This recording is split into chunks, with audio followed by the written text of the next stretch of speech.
তারপর আল্লাহ পাক কি করেছেন জানতে ইচ্ছা করে না? আচ্ছা, আজকে আমরা হিস্ট্রিটা বলছি, শুনুন। আল্লাহ পাক একা ছিলেন, তারপর আল্লাহ সৃষ্টি করেছেন আরশে আজিম। আল্লাহ পাক সৃষ্টি করেছেন কি? আরশে আজিম। আরশ কি জিনিস?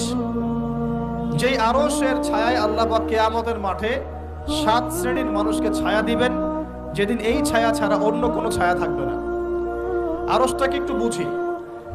একটা হাদিসের মধ্যে নবী সাল্লাল্লাহু আলাইহি ওয়াসাল্লাম বলেছেন, নবীর নাম শুনলেই দরুদ পড়বেন, বলবেন সাল্লাল্লাহু আলাইহি ওয়াসাল্লাম। নবীজি বলছেন, দেখো এই পৃথিবী থেকে প্রথম মহাবিশ্বের দূরত্ব হচ্ছে 500 বছরের পথ। কত বছর? 500 বছর।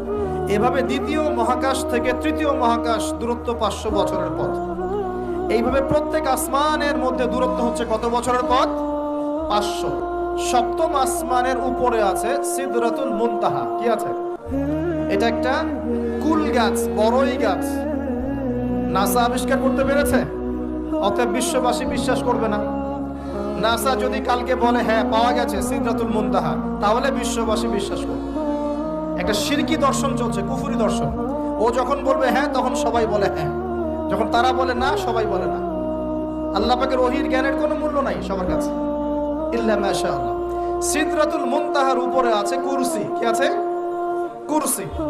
আল্লাহ পাকের কুরসি, যেটা আপনি আয়াতুল কুরসির মধ্যে পড়েন, ওয়াসিআ কুরসিয়ুহুস সামাওয়াতি ওয়াল আরদ, মানে আল্লাহ পাকের কুরসিটা আসমান জমিনকে ঘিরে রেখেছে। আর বলে রাখি যে প্রত্যেক ফরজ নামাজের পর যে আয়াতুল কুরসি পড়ে, জান্নাতে যাওয়ার জন্য তার একটাই বাধা, মৃত্যু। মওত হয়ে গেলে জান্নাতে চলে যাবে ইনশাআল্লাহ। একটা হাদিস আসছে, রাত্রে বেলা ঘুমানোর সময় কেউ যদি আয়াতুল কুরসি পড়ে, সারা রাত আল্লাহর পক্ষ থেকে একজন ফেরেশতা তাকে পাহারা দিবে ইনশাআল্লাহ। এই ফেরেশতা তো দেখা যায় না, দেখা যায়? তো কয়দিন পর যদি বলে যে যা দেখা যায় না তা বিশ্বাস করা যাবে না, আসলে কিন্তু এপিস্টেমোলজি তাদের এটাই, যা দেখে না তা বিশ্বাস করে না। পশ্চিমারা কি ফেরেশতায় বিশ্বাস করে? কেন করে না? এটা তো একটা প্রশ্ন, উত্তরটা আমি বলছি আপনাদেরকে। কারণ তাদের জ্ঞান তত্ত্ব হচ্ছে যা চোখে দেখি না, যা পরীক্ষা নিরীক্ষা পর্যবেক্ষণে আসে না, তার কোনো অস্তিত্ব নাই। এটা ওদের ফিলোসফি অফ এডুকেশন, শিক্ষা দর্শন। এটাকে আমরা ফিলোসফির ভাষায় বলি এপিস্টেমোলজি বা জ্ঞান তত্ত্ব। জ্ঞান তত্ত্ব টিচার যারা আছেন তারা বুঝবেন, তাদের জ্ঞান তত্ত্ব এমন। আর আমাদের জ্ঞান তত্ত্ব উল্টা, টোটালি ডিফারেন্ট।